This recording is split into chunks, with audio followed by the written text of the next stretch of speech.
네, 오늘은 요한복음 1장, 요한복음 21장부터 이제 21장까지 읽게 될 건데, 요한복음은 지금 읽듯이 마태, 마가, 누가 다른 성경하고 좀 시작부터가 다릅니다. 태초에 말씀이 계시니라 라고 그렇게 시작을 하고 있고, 완전히 다른 느낌을 주는 그런 책입니다. 그래서 이걸 왜 요한복음이라고 하느냐, 오래 전부터 요한에 의해서 기록됐다라고 전해져 내려오기 때문에 그렇습니다.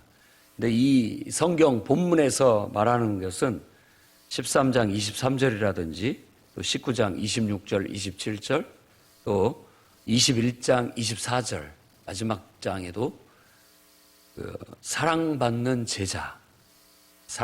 제자라고 스스로를 밝히고 있어요. 누구 이름은 밝히고 있지 않지만 사랑받는 제자가 이 글을 썼다라는 것을 암시적으로 얘기를 하고 있습니다. 그래서 그 사랑받는 제자가 요한일 것이다 라고 그렇게 추정을 하게 되는 겁니다. 그리고 요한 1, 2, 3서가 있고 요한계시록이 있는데 다 이 요한복음을 쓴 똑같은 요한이 쓴 것으로 봅니다. 왜냐하면 문체가 느낌이 똑같아요.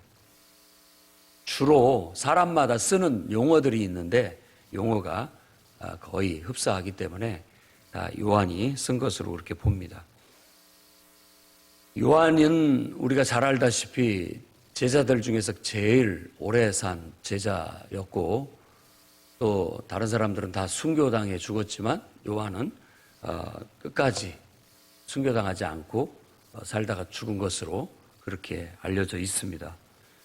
그리고 특히 이제 요한 1, 2, 3서도 그렇고 요한계시록도 그렇고 요한이 사역하던 시대에는 그때 당시 이단이 많이 극성을 부리던 그런 시대였습니다. 지금도 뭐 이단 단체들이 극성을 부리고 있습니다만은 그때에는 묘하게 이 예수 그리스도를 믿는 이 복음이 영지주의라고 하는 그런 대두되는 그 시대 조류처럼 좀 뭐라고 할까요? 영지주의라고 하는 것은 어떤 깨달음의 종교 같은 그런 겁니다. 그래서 왜 영지주의라고 하냐면은 영하고 육체를 아주 이원론적으로 분리를 합니다. 이원론적으로 두 개를 딱 분리를 해갖고 영은 영이고 육은 육이에요. 그 육은 하등이에요. 영이 가장 중심이고 최고고 육체는 그냥 껍데기에 불과하다라는 식으로 육체 자체를 굉장히 경시하고 무시하는 그런 경향이 있습니다. 그러니까 하나님이 인간이 되어 이 땅에 오셨다라는 것에 대해서 달갑지 않게 생각을 하는 거예요. 그거에 대해서 그냥 별거 아닌 것처럼 그렇게 얘기를 하는 거예요. 그래서 그거에 대해서 요한복음이나 요한 1, 2, 3서나 굉장히 강조하고 있어요. 하나님께서 인간이 돼서 오신 것, 그리고 물과 피와 성령, 정말 이 육체로서 친히 나타나셨고 그 육체로서 우리 죄를 위해서 십자가에 피 흘려 죽으셨고, 이런 것들이 얼마나 중요한 문제인지에 대해서 그 영지주의가 판을 치고 있는 세상 속에서 오히려 이 진리의 말씀이 왜곡되지 않도록 강조하고 있는 그런 부분들이 강합니다. 그래서 요한복음 1장도 그래서인지 태초에 말씀이 계시니라 라고 말하고 그 말씀이 육신이 되어 우리 가운데 거했다. 그 영광을 보니 아버지의 독생자의 영광이요 은혜와 진리가 충만하더라 라는 그런 고백을 하게 되는 겁니다. 그러니까 이 말씀, 로고스라고 하는 것을 생각해 보면 성경에서는 하나님은 처음부터 말씀하시는 자예요. 처음부터. 그러니까 자신을 말씀이라는 것을 매개로 해서 계시하시고 우리에게 나타내시는 그런 분.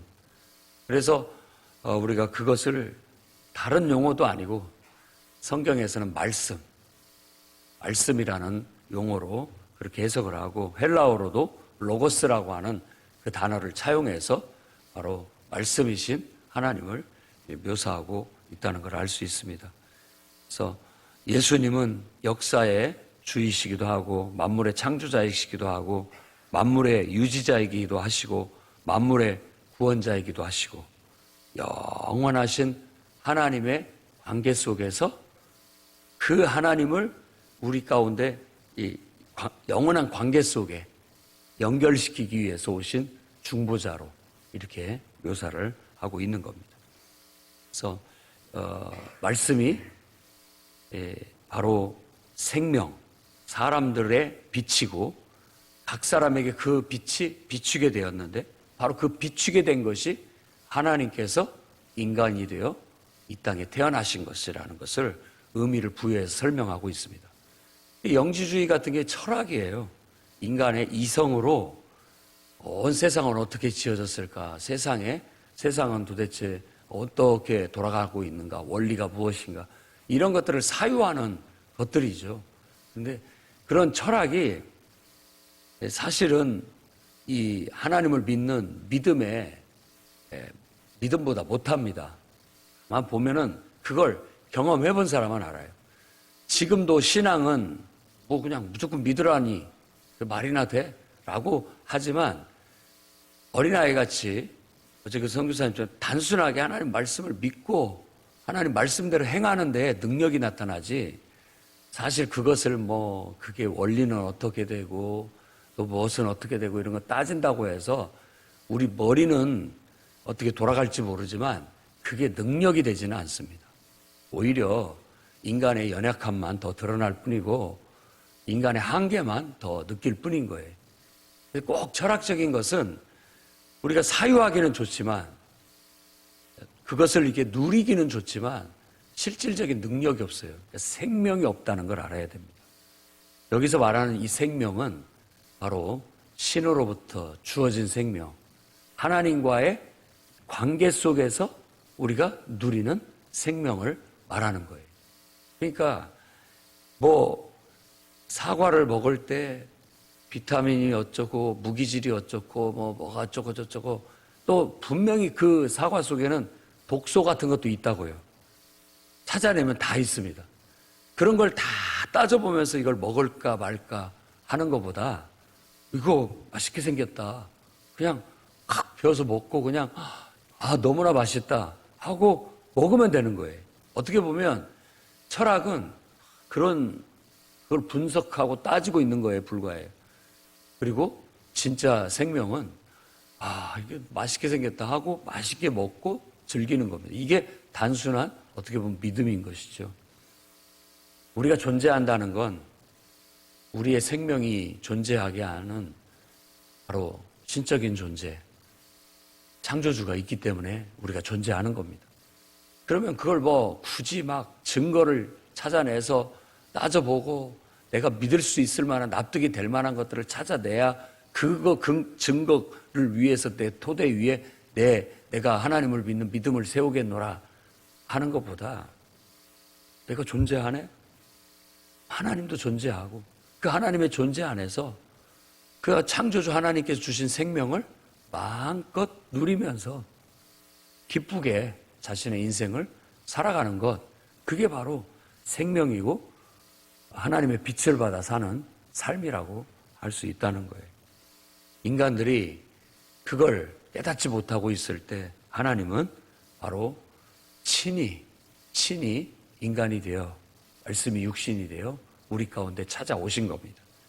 그럼에도 불구하고 사람들이 그를 알아보지 못하더라 라고 그렇게 말하고 있고, 오히려 그를 알아보고 영접하는 자, 그는 하나님의 자녀가 되는 특권을, 권세를 주셨다라고 그렇게 말합니다.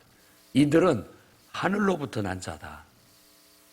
혈정이나 육정으로나 땅에서부터 난 자가 아니고 하늘로부터 난 자다라고 그렇게 치하하고 있는 겁니다. 그래서 이 거듭나는 거, 하늘로부터 나는 것이 이제 이 요한복음에서 강조하는 거듭남에 대한 용어입니다. 위로부터 난 자, 하늘로부터 난 자, 혹은 거듭난 자, 성령으로 난 자, 이런 모든 사람들이 인간으로서 원래 하나님이 창조하신, 그 속에 하나님의 형상을 두고 창조하신 원래 인간의 본 모습을 회복했다라는 의미로서 거듭났다라는 말을 쓰는 겁니다. 그러니까 인간은 다 거듭나야 돼요. 원래 하나님의 형상을 닮은 인간으로 회복돼야 된다. 우리가 다 평범한 삶을 살기를 원합니다. 건강하고 평범한 인간. 그 건강하고 평범한 인간이 누구냐? 바로 하나님의 형상을 닮은 자. 그게 진짜 평범한 인간이에요.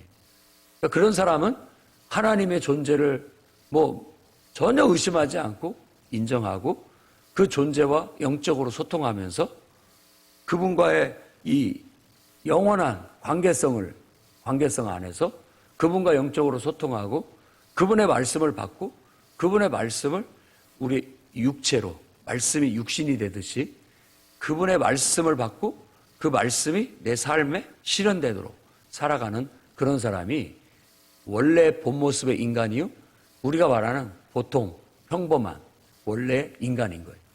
어떻게 보면 인자, 사람의 아들이라고 말하는 그 존재는 바로 그런 존재입니다.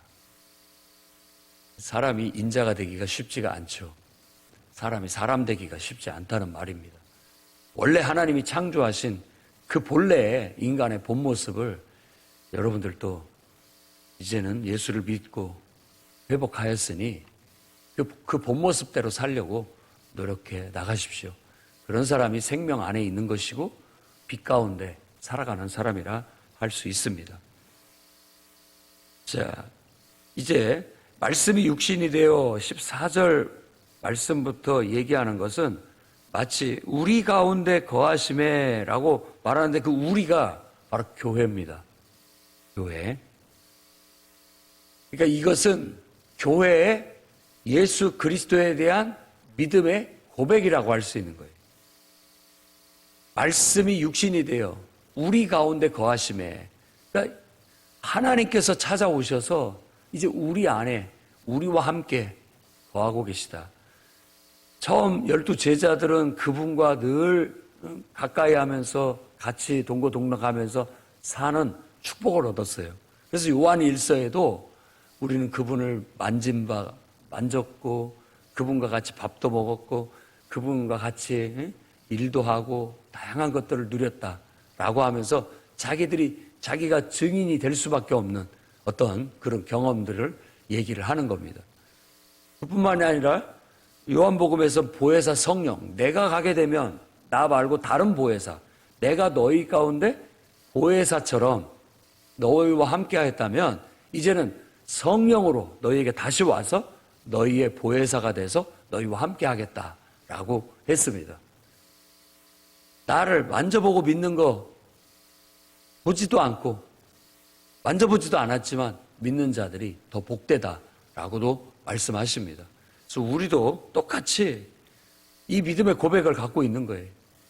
말씀이 육신이 되어 이 땅에 찾아오셔서 정말 하나님의 어린 양으로서 우리를 위한 바로 그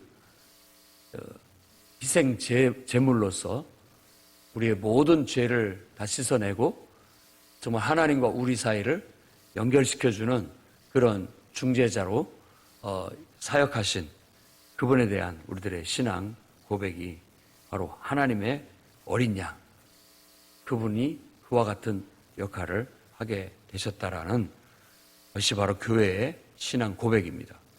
그래서 그것을 그의 충만한 데서 받으니까 은혜 위에 은혜더라라고 그렇게 고백을 하는 겁니다. 그 영광을 보니까 아버지의 독생자의 영광이고 은혜와 진리가 너무나도 충만하다라는 것은 교회가 예수를 믿고 예배하면서 누리는 영광과 축복이라고 할 수 있어요. 그래서 진정으로 정말 예수 그리스도를 믿는 진리 안에서 참된 예배, 그래서 영과 진리로 예배하라는 것은 바로 그거예요. 그 진리는 예수 그리스도를 믿는 믿음 안에서 그분의 성령의, 보혜사 성령의 충만함 속에서 예배를 드리면 바로 아버지의 독생자의 영광이 충만해지게 되고 그 속에 은혜와 진리가 넘쳐나게 되는 겁니다. 풍요로운 교회도 그런 교회가 될 수 있기를 바랍니다. 여러분들도 바로 그런 성도들이 돼서 그런 삶을 사십시오. 늘 정말 말씀이 육신이 된 것처럼 예수를 믿는 믿음 안에서 하나님의 거룩한 영이 내 안에 충만해서 은혜와 진리가 항상 충만한 그런 삶. 은혜 위에 은혜로라 라고 기뻐하고 고백하고 예배할 수 있는 그런 교회, 그런 성도, 그런 삶을 살아가시기를 바랍니다. 그래서 1절에서 18절 말씀은 너무나도 정교하게 완벽한 문장이에요. 정말 이렇게까지 예수 그리스도를 잘 말해줄 수 있을까? 우리가 믿는 신앙에 대해서 이렇게 잘 말하고 있는 그런 문구들을 또다시 찾을 수 있을까 싶을 정도로 1절에서 18절 말씀은 너무나도 완벽합니다. 여러분들이 이런 말씀은 암송을 해서 머릿속에 갖고 묵상을 한다면 아마 그 은혜와 진리가 더 충만해지리라 그렇게 여겨집니다. 오랜 세월 동안 정말 예수 그리스도를 믿고 믿음 안에서 사역하면서 누구보다도 오랜 세상을 살았던 요한이 울겨내고 다듬어진 정교한 신앙의 고백과 같은 그런 말씀이 1절에서 18절 말씀이라고 말할 수 있겠습니다. 그리고 이제 19절부터 51절까지는 이제 예수님에 대한 증언이 쭉 이어지게 됩니다. 첫 번째 증언은 침례를 주던 요한의 증언입니다. 네가 그리스도냐? 많은 사람들이 요한에 대해서 그렇게 물었다고 합니다. 나는 아니다. 그러면서 요한은 내 뒤에 오시는 이라고 그를 소개합니다. 그럼 너는 누구냐? 바로 광야에 외치는 자의 소리다. 주의 길을 곧게 하라는 그 이사야 선지자의 예언처럼 나는 광야에서 외치는 자의 소리다. 바로 내 뒤에 오시는 분의 길을 예비하기 위해서 준비하기 위해서 왔다. 그 가장 큰 준비는 뭐냐면 그가 물로 세례를 주는 거였고 바로 예수 그리스도께서 그에게 와서 물로 세례를 받아서 이제 세상 앞에 그를 내놓는 그게 바로 메시아의 길, 온 세상을 구원하러 하나님이 인간이 되어 이 땅에 오시는 그 길을 예비하는 그런 사역이었다라고 소개하고 있습니다.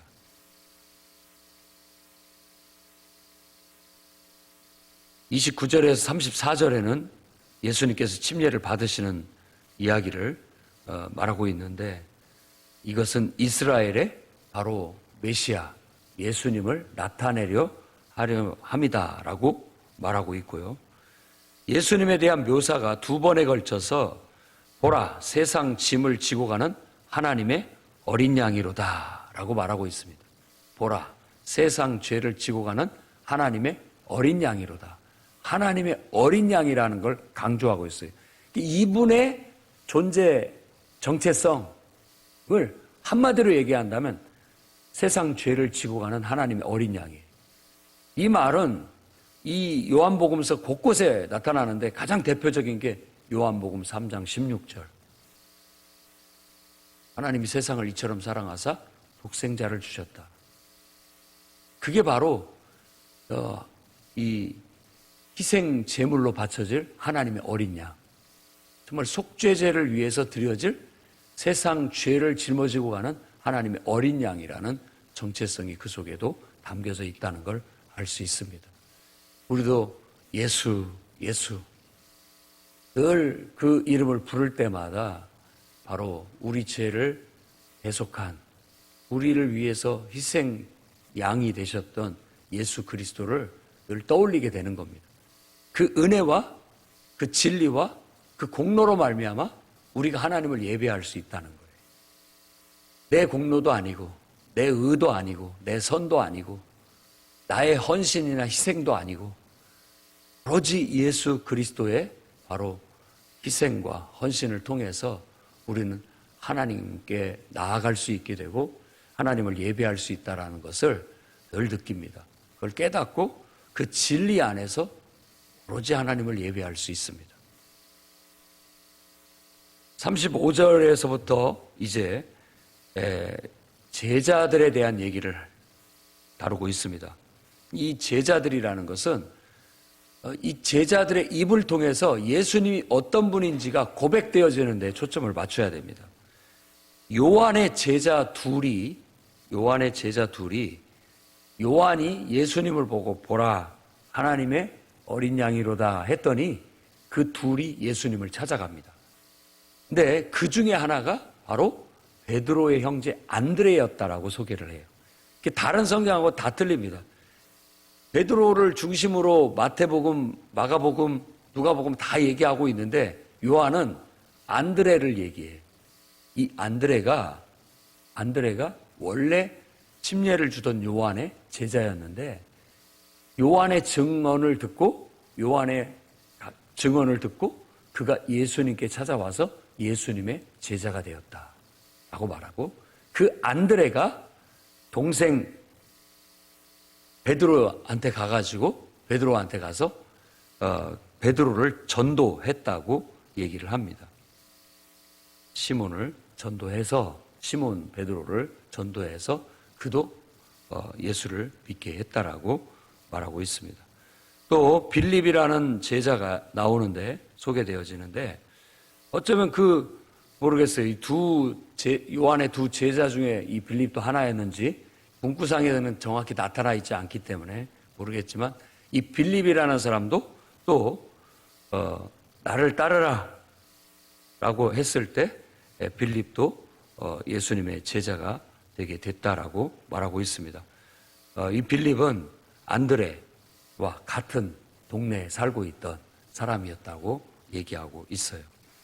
그는 나다나엘을 전도했어요. 근데 이 나다나엘이라는 사람이 예수님의 제자가 되는데 이 사람이 예수님의 12 제자였다면은 사실 다른 성경에 마태, 마가, 누가, 요한, 누가복음에 나타나 있는 12 제자의 이름 속에는 나다나엘이라는 이름은 없습니다.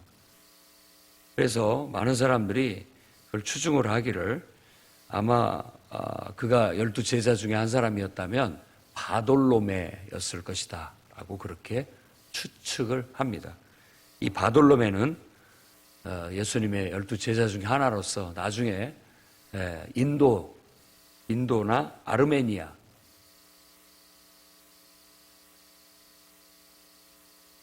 여기까지 가서 선거를 하다가 이 껍질을 다 벗겨서 죽임을 당하는 그런 순교를 당해 죽었다고 그렇게 전해지는 사람입니다. 이 나다나엘을 빌립이 전도했을 때 나사렛에서 무슨 선한 것이 나겠느냐라고 하자 와서 봐라. 보고 얘기해라. 응? 우리가 메시아를 만났다. 모세 율법에 기록된 선지자들이 기록한 그 똑같은 그 말씀대로 오신 메시아를 만났다. 와서 봐라. 그러니까 반신반의하고 따라갔어요. 예수님께서 보라, 이 사람은 참 이스라엘 사람이다. 그 속에 간사한 것이 없다. 라고 그 사람에 대해서 평을 했어요. 그러니까 이 사람은 진짜 참 하나님의 백성이고 신실하게 하나님을 믿는 사람이라고 인정하고 있다는 걸 알 수 있습니다. 그러니까 어떻게 나를 아십니까? 라고 묻자 네가 무화과나무 아래 앉았을 때부터 내가 봤다. 그 말에 무릎을 꿇고 그는 라비여 선생님 당신은 하나님의 아들이시요 당신은 이스라엘의 임금이십니다. 라고 고백을 하게 되었다는 거예요. 그러니까 이런 고백들 바로 하나님의 아들 그리고 이스라엘의 임금 우리가 예수를 그리스도로 믿는다라는 예수님은 그리스도시고 하나님의 아들이라는 말이 다 이 말이에요. 다 똑같은 말이에요. 그리스도라는 말이나 하나님의 아들이라는 말이나 이스라엘의 왕이라는 말이나 다 똑같은 의미라고 볼 수가 있습니다. 그래서 우리는 예수를 믿으라. 무슨 말이냐? 예수님은 그리스도다. 예수님은 나의 유일한 임금이시다. 예수님은 나를 구원할 나의 구원자이시다. 라는 고백이 바로 나는 예수 믿는다. 라는 그런 고백 속에 다 들어가 있는 겁니다. 그러니까 이걸 축약해서 사람들은 길게 말하는 걸 어려워하고 짧게, 단순하게, 쉽게 모든 언어는 말하기 좋은, 쉬운 표현들로 다 변천돼 왔습니다. 그러니까 예수 믿으라는 말 속에는 처음에는 예수를 너의 그리스도로 받아들여라, 예수를 너의 하나님의 아들로 받아들여라, 예수를 너의 구원하실 임금으로 받아들여라, 여러 말을 썼겠지만 이 모든 것들이 말하기 힘드니까 한마디로 탁 싸잡아가지고 예수 믿으라 라고 그렇게 말하는 말 속에 다 그 의미가 들어가 있다고 볼 수 있습니다. 우리도 침례 요한도 또 이가 하나님의 아들이라고 증언하고 또 빌립도 그리고 나다나엘도 다 이는 하나님의 아들이다, 바로 이스라엘의 임금이다 라고 고백한 것처럼 우리도 예수 그리스도에 대한 분명한 진리의 고백이 있어서 그것을 통해서 하나님을 만나고 하나님을 정말 영으로 예배할 수 있는 저와 여러분이 될 수 있기를 바랍니다. 그러면 더 큰 일을 보게 될 겁니다. 하늘이 열리고 하나님의 사자들이 인자 위에 오르락 내리락 한 것처럼 우리가 이 진리의 고백 속에서 성령의 임재를 경험하고 그렇게 하나님을 예배하게 되면 하늘이 열리고 정말 예수 그리스도께서 왕래하시는 그런 진짜 예배를 드릴 수 있게 된다고 볼 수 있어요. 그래서 요한복음은 처음부터 막 예배 분위기에 영적이죠. 굉장히 심오한 영적인 그런 의미를 가져요. 그래서 다른 성경에 비교했을 때 이 요한복음은 바로 예수 그리스도의 신성을 강조하는, 그러니까 그분이 하나님이다 혹은 하나님의 아들이다. 하나님의 아들이라는 말이나 하나님이라는 말이나 똑같은 말로 봐야 됩니다. 하나님이라는 그런 고백이 이 성경에서는 아주 강조되어져 있고 그분은 우리의 예배를 받으실 만한, 그분은 우리의 예배를 받으실 수 있는 그런 분이라는 걸 강조하고 있습니다. 정말 하나님의 독생자의 영광이요 은혜와 진리가 충만하고 정말 우리가 그 충만한 데서 받은 이 은혜 위에 은혜로라, 오늘처럼 하늘이 열리고 하나님의 사자들이 인자 위에 오르락 내리락 하는 것을 보리라 하는 그런 은혜가 예수님을 그리스도로 고백하고 여러분을 구원할 여러분의 왕으로 고백하는 여러분에게 보혜사 성령의 임재와 함께 그 진리가 고백되어지면서 이런 풍성한 은혜의 예배가 여러분들에게 경험되어지고 여러분의 삶에도 그 은혜가 항상 떨어지지 않고 소멸되지 않고 항상 충만하게 꽉 차서 철철 흘러 넘치는 그런 삶을 살아가시기를 주의 이름으로 축원합니다.